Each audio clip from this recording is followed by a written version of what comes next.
Assalamualaikum warahmatullahi wabarakatuh.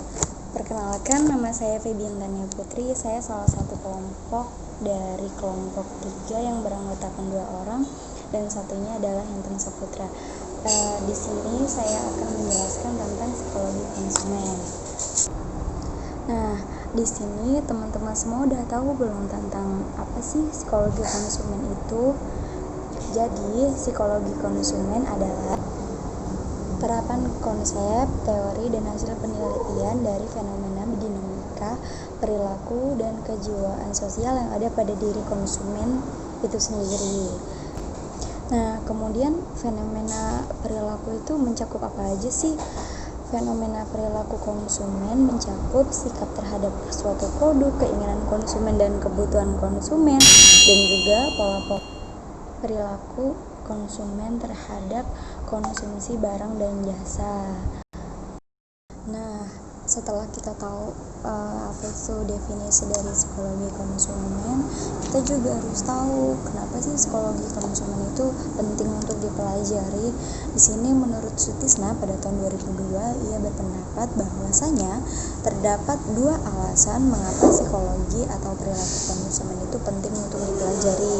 Yang pertama, karena konsumen itu sebagai titik sentral perhatian pemasaran, dan yang kedua, karena perkembangan perdagangan pada saat ini menunjukkan bahwa lebih banyak produk yang ditawarkan daripada permintaan oleh pembeli itu sendiri. Kenapa sih kok lebih banyak produk yang ditawarkan daripada permintaan?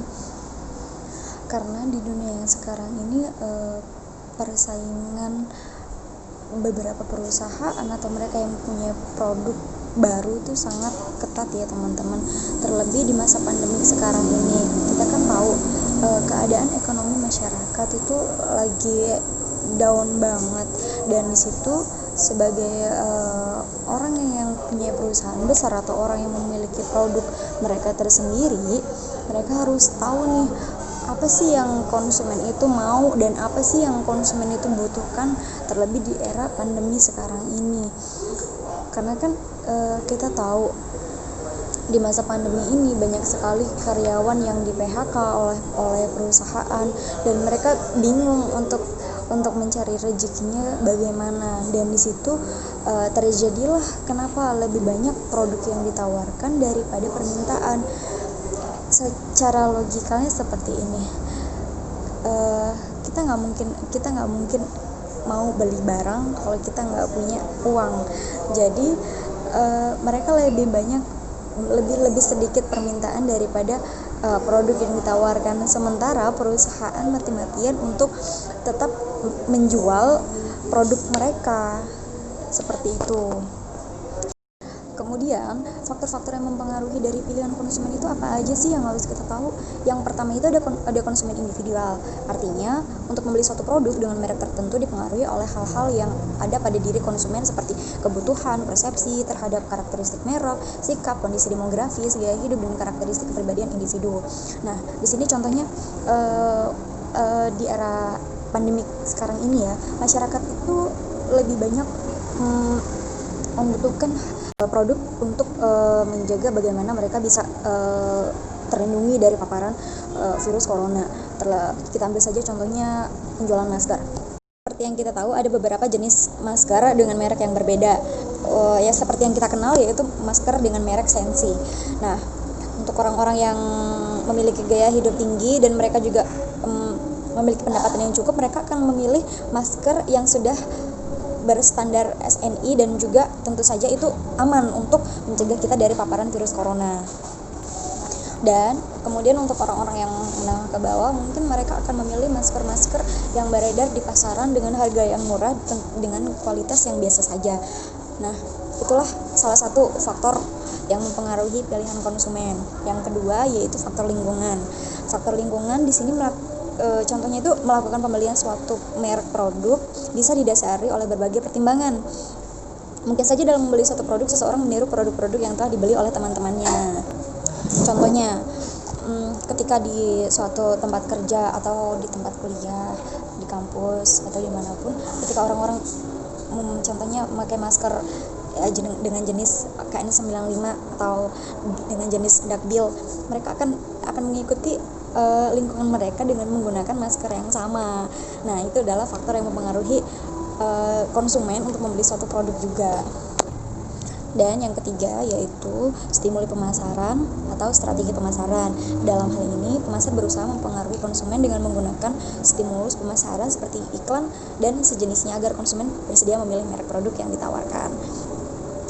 Seperti contohnya, ini mungkin lebih ke ini ya, seperti brand ambassador dengan menggunakan artis-artis terkenal. Contohnya Amanda Manopo.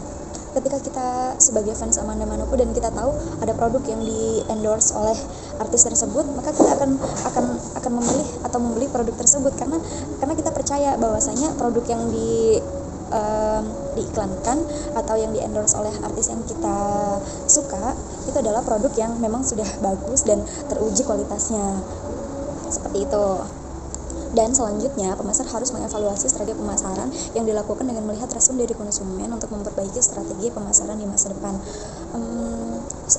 Setelah kita memasarkan produk kita juga harus perlu melakukan evaluasi. Gimana sih respon konsumen ketika kita menggunakan iklan seperti ini atau kita menggunakan artis untuk sebagai brand ambassadornya? Apakah respon masyarakat itu cukup bagus ataukah justru mereka tidak terlalu berminat dengan produk yang kita tawarkan? Nah, di sini yang menjadi hal yang menantang adalah pertanyaan untuk bagaimana untuk memproduksi produk yang sifatnya baru nih. Kan kita belum tahu pangsa pasarnya seperti apa dan kemudian nanti pemasarannya akan seperti apa.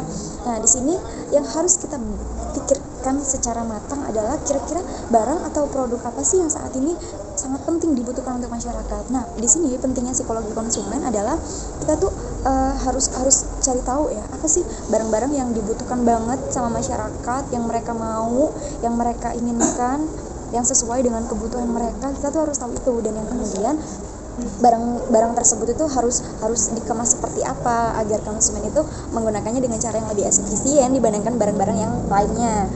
Kemudian kita juga harus menentukan nih target kelas sosial manakah yang kelak menjadi konsumen daripada barang tersebut.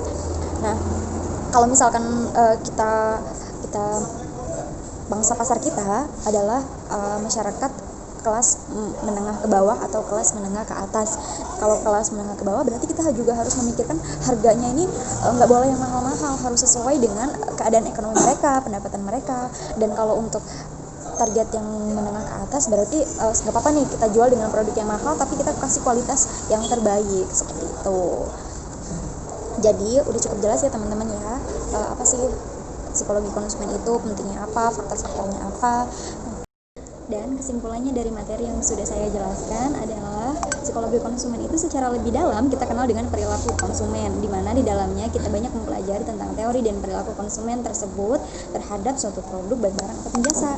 Psikologi konsumen itu sangat penting ya bagi perusahaan karena kita tahu bahwa konsumen merupakan kunci dari pemasaran produk suatu perusahaan.